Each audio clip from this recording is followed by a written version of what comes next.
Welcome learners. I am Dr. T. Gangaram, lecturer in statistics, SVA Government College, Srikalahasti.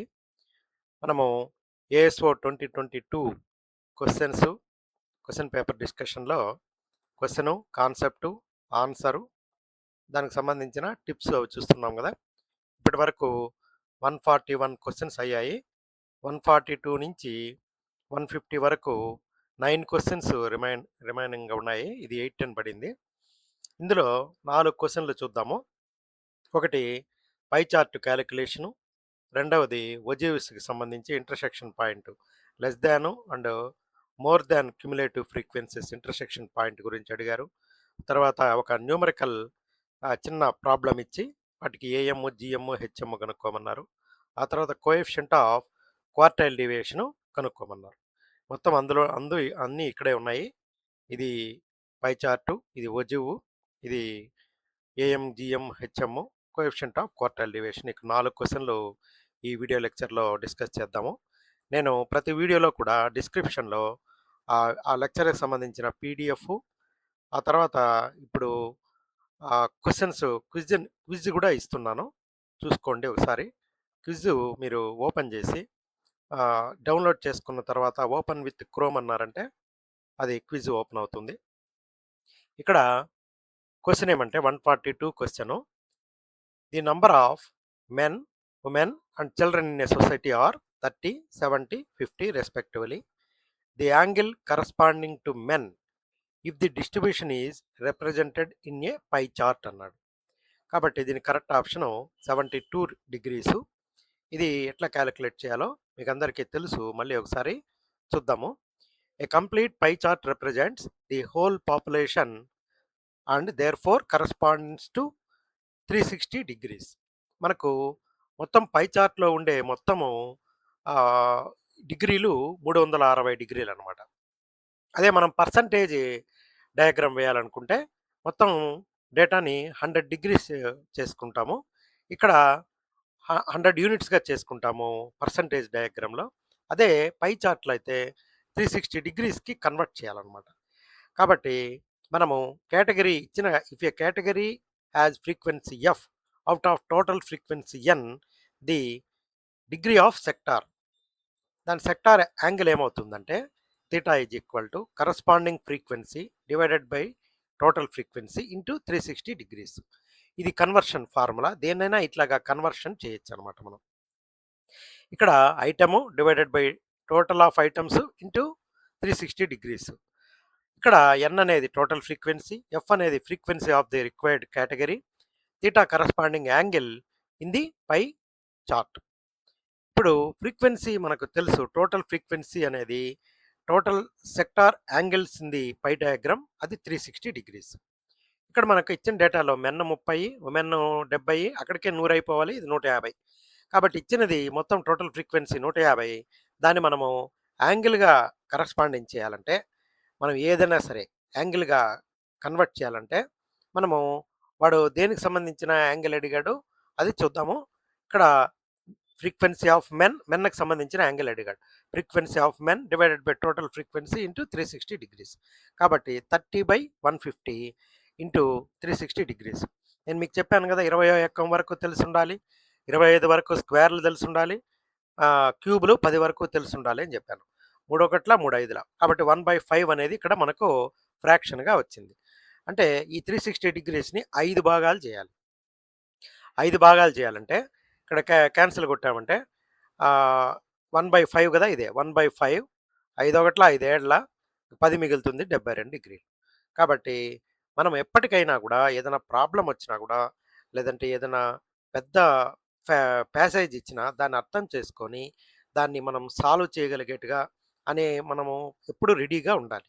ఏదైనా numerical calculations వచ్చినప్పుడు ధైర్యంగా చేయగలగాలి మనం. అందుకే నేను మీకు ఏం చెప్తానంటే, ప్రతిరోజు కూడా 9 to 12 మీకు ఎగ్జామ్ అయినప్పుడు 9 to 12 కూర్చొని మీరు ప్రాక్టీస్ చేసేది అలవాటు చేసుకుంటే, ఆ ఎగ్జామ్ రోజు కూడా 9 to 12 కానీ లేదా 2 to 5 కానీ ఉన్నప్పుడు మీరు ఆ టైంలో వర్క్ చేసేదానికి మన మైండ్ ఎప్పుడు కూడా సిద్ధంగా ఉంటుందన్నమాట. ఇక్కడ ముందుగా మనము సెక్టార్ యాంగిల్ కనుక్కోవాలి, అన్నిటినీ ఫ్రీక్వెన్సీస్ యాడ్ చేసి టోటల్ కనుక్కోవాలి. Identify the frequency of the required category, multiply it's proportion by 360. మీరు ఇది గుర్తుపెట్టుకోండి. ఇది అన్నిటికీ పనికొస్తుంది. ఇప్పుడు మనకాన ఆ ఫ్రాక్షన్ ఇక్కడ మనకి ఈ ప్రాబ్లమ్‌లో 1/5 అని వచ్చింది. 1/5కి 72 డిగ్రీస్. అదే 1/2 వచ్చిందనుకోండి 180 డిగ్రీస్. 1/3 వచ్చిందనుకోండి 360 డిగ్రీస్. 1/4 వచ్చిందంటే 90 డిగ్రీస్. 1/10 వచ్చిందంటే 36 డిగ్రీస్. కాబట్టి మనం 10 పార్ట్స్ చేసామంటే అది 36 డిగ్రీస్. అలాగా మనకొచ్చిన ఫ్రాక్షన్‌ని బేస్ చేసుకొని కాలిక్యులేషన్ చేయకుండా మనం దీన్ని కనుక్కోవచ్చు. ఎందుకంటే దీన్నేం చేసాం ఇక్కడ ఉండే 380 డిగ్రీస్‌ని ఎన్ని పార్ట్స్ చేస్తే ఎలా? 2 పార్ట్స్ చేస్తే 180 డిగ్రీస్. 3 పార్ట్స్ అయితే 120 అలాగనమాట. ఇది అన్ని ప్రాబ్లమ్స్‌కి యూజ్ అవుతుంది. First look for the fraction of the total. It can save calculation time. Next question 143. The x coordinate of the point of intersection of the less than ogive and more than ogive. ఈ less than ogive, more than ogive అని రావడంతో intersection point X axis దగ్గర మీడియన్ని touch అవుతుంది. కాబట్టి answer median అనమాట. Represent which central tendency among the following. మనకి ఇక్కడ graph ద్వారా మనము కనుక్కోగలిగేటివి మీడియన్, మోడ్. హిస్టోగ్రామ్ ద్వారా మోడ్ కనుక్కుంటాము. ఓజివ్ ద్వారా మీడియన్ కనుక్కుంటాం. An ogive is a graph of a cumulative frequency distribution. Therefore there are 2 important types. మనకు one is less than ogive. Less than ogive ఎలా క్యాలిక్యులేట్ చేస్తాము? మనము ఆ గ్రాఫ్‌లో వై యాక్సిస్‌లో మనం క్యుములేటివ్ ఫ్రీక్వెన్సీ తీసుకుంటాము. లెస్ దాన్ క్యుములేటివ్ ఫ్రీక్వెన్సీ తీసుకుంటాం. ఎక్కడ? వై యాక్సిస్‌లో. Corresponding to upper class limits boundaries గుర్తుపెడతాం అనమాట. Less than, upper. అలాగే మోర్ దాన్ ఓజివ్‌కి మనం ఎలా ప్లాట్ చేస్తామంటే మోర్ దాన్ క్యుములేటివ్ ఫ్రీక్వెన్సీ అనేది వై యాక్సిస్‌లో తీసుకుంటాము. కరస్పాండింగ్ లోయర్ క్లాస్ లిమిట్స్ ఇక్కడ మోరు, లోయర్ ఆపోజిట్‌గా తీసుకుంటాం అనమాట. తీసుకొని the points where the 2 ogives intersects gives the median. X coordinate of intersection. దాన్ని మనం ఎక్స్ యాక్సిస్‌కి నేరుగా కలిపామంటే వచ్చేదాన్ని మీడియన్ అంటాం. ఇక్కడ ఐడియా ఏమంటే ఈ మీడియన్ అనేది ఏం చేస్తుందంటే ఇది సగం చేస్తుంది. సగం కింద ఉంటుంది, సగం పైన ఉంటుంది మీడియన్ కన్నా. Approximately half of the observations లై బిలో ఇట్ అండ్ హాఫ్ లై above it. For a total frequency n, cumulative frequency below median is n/2, above median is n/2. So less than CF is equal to more than CF అనేది ఎక్కడ అవుతుందంటే the point where the 2 cumulative frequency curves meet corresponding to the value that divides the data into 2 equal parts. Intersection of less than and more than ogives gives us median. ఇది graph. మనం already graphical representation of data, diagrammatic representation of data already నాది video ఉంది. ఆ వీడియోల నుంచే దీన్ని తీసుకున్నాను. కాబట్టి ఇలాగా వస్తుందన్నమాట. Less than ogive, greater than ogive, intersection point ఇట్లా ఎక్స్ యాక్సిస్ దగ్గర కలిపామంటే 29.5కి ఈ 30కి 35.5కి మధ్యలో ఇది ఇంటర్సెక్షన్ అయ్యి మనకు మీడియన్ ఇస్తుంది. ఇది ఎగ్జాంపుల్కి మాత్రమే ఇచ్చాను మీకు. కాబట్టి మనం ఏం చేయాలి? మీడియన్ అనేది intersection point of less than ogive and more than ogive. మనము graphical method less than plus more than ogives అనేది ఇంటర్సెక్షన్ పాయింట్ మీడియన్ ఇస్తాయి. హిస్టోగ్రామ్లో నుంచి మోడ్ వస్తుంది. అర్థమెటిక్ మీన్ అనేది క్యాలిక్యులేషన్ ద్వారానే వస్తుంది. Mean, median, mode depending on data. ఇక్కడ ఒకవేళ మిమ్మల్ని intersection of less than and more than అన్నామంటే మీకు ఏం చూడాల్సిన అవసరం లేదు. Just answer is median. ఇక్కడ 2 ఓజివ్స్ మీట్ ఎట్ మీడియన్ అనమాట. తర్వాత 144 క్వశ్చను. దీనికి క్యాలిక్యులేషన్ ఇచ్చాడు. AM, GM, HM calculation. ఒక 4 వాల్యూస్ ఇచ్చి దాని యొక్క ఏఎం, జిఎం, హెచ్ఎం కనుక్కోమన్నారు. మనం ఆప్షన్స్ చూడాలి. నాలుగిటికి కూడా ఏఎం 7 అనే ఇచ్చారు. అంటే మీరు ఈజీగా అన్నిటిని యాడ్ చేసి డివైడెడ్ బై 4 వేసామంటే వచ్చేది 7 అనమాట. అంటే అన్నిటిని యాడ్ చేస్తే 28 వస్తుంది. డివైడెడ్ బై 4 వేస్తే మనకు 7 కాబట్టి అన్నిటికీ ఇచ్చారు. ఇంకా మనం డిసైడ్ చేయాల్సింది ఇప్పుడు mean is greater than, AM is greater than, GM is greater than HM. ఇక్కడ చూడంగానే రెండోది జిఎం అయ్యి మూడోది హెచ్ఎం అయినప్పుడు ఈ మీన్ కన్నా హెచ్ఎం అనేది చిన్నదిగా ఉండాలి. కాబట్టి చిన్నదిగా లేకుండా ఉండే కేసులు ఎన్ని ఉన్నాయి చూడండి.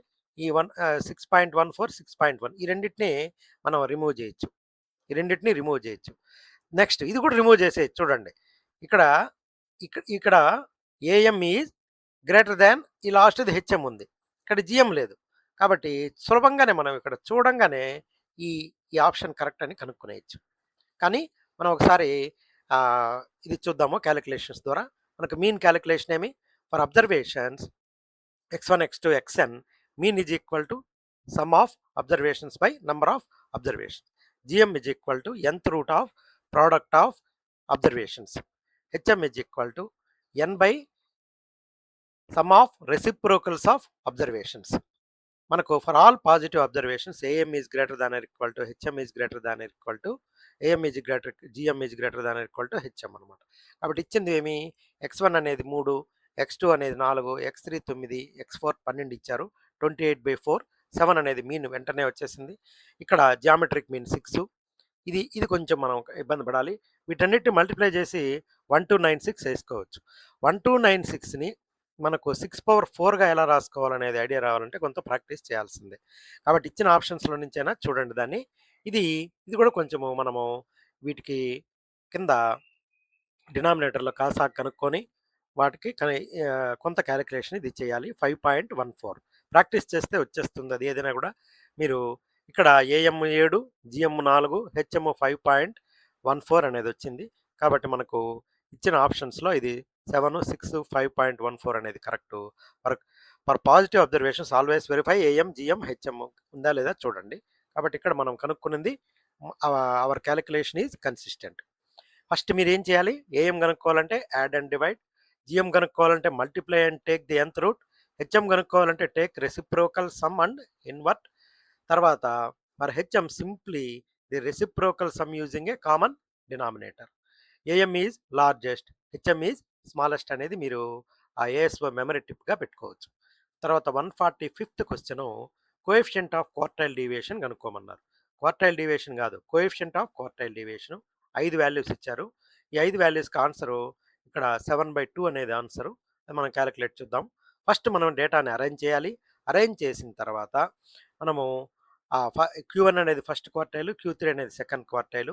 ఫార్ములా క్వార్టైల్ డీవియేషన్కి దాన్ని సెమీ ఇంటర్ క్వార్టైల్ రేంజ్ అంటారు. సెమీ ఇంటర్ క్వార్టైల్ రేంజ్ అంటారు క్వార్టైల్ డీవియేషన్. ఆల్రెడీ చెప్పున్నాం మనము. Q3 - Q1/2 అనేది క్వార్టైల్ డీవియేషన్ ఫార్ములా. అదే మనము కోఎఫిషియంట్ ఆఫ్ క్వార్టైల్ డీవియేషన్ అనేది Q3 - Q1 divided by Q3 plus Q1 మనం ఫార్ములాలో రికలెక్ట్ చేసుకోవాలి. It is the coefficient of quartile deviation is a dimensionless measure, unitless measure. అది గుర్తుపెట్టుకోండి. ఇచ్చిన డేటా దాన్ని అసెండింగ్ ఆర్డర్లో అరేంజ్ చేసాము. అసెండింగ్ ఆర్డర్లో అరేంజ్ చేసిన తర్వాత మనకు n వాల్యూస్ 5 ఉన్నాయి. కాబట్టి మనకు n+1/4 అబ్జర్వేషను. ఆ n+1 అంటే 6/4 అంటే 1.5 అబ్జర్వేషన్. ఇక్కడ ఇది 1 అనుకుంటాము, ఇది 2 అనుకున్నాం అనుకోండి. 1కి 2కి మధ్యలో ఉండేది 1.5. అది ఎలా వస్తుంది? 7 + 8 divided by 2, 7.5 is our Q1. Similarly Q3 is మనకు 4.5 అబ్జర్వేషను. అంటే 3 × n+1/4 అబ్జర్వేషన్ ఇది. 3కి 3 అనేది మూడో అబ్జర్వేషను. ఇక్కడ 4.5 అనమాట. 1, 2, 3, 4 అంటే 4కి 5కి మధ్యలో ఉండేది. కాబట్టి 9 + 10/2 9.5 మనకు Q1 వచ్చింది, Q3 వచ్చింది. మనం కోఎఫిషియంట్ ఆఫ్ క్వార్టైల్ డీవియేషను మీరేమి మనము డివైడ్ చేయాల్సిన అవసరం లేదు. 7/12 2/17 అక్కడ ఉంది. కాబట్టి ఈజీగా గుర్తుపెట్టేసేయండి. Do not confuse. This is quartile deviation, this is coefficient of quartile division. No division by 2 in the coefficient formula. Arrange, find Q1 and Q3, use the coefficient formula. I wish you all the best. మనము chat జీపీటీని Gemini ఏఐని use చేసుకుంటున్నాము. వాళ్ళకు కూడా thanks చెప్తూ I wish you all the best. మీరు quiz attempt చేయండి, material చదవండి. అప్పుడు మీకు ఆ కాన్సెప్ట్ మీద పూర్తి అవగాహన వస్తుంది.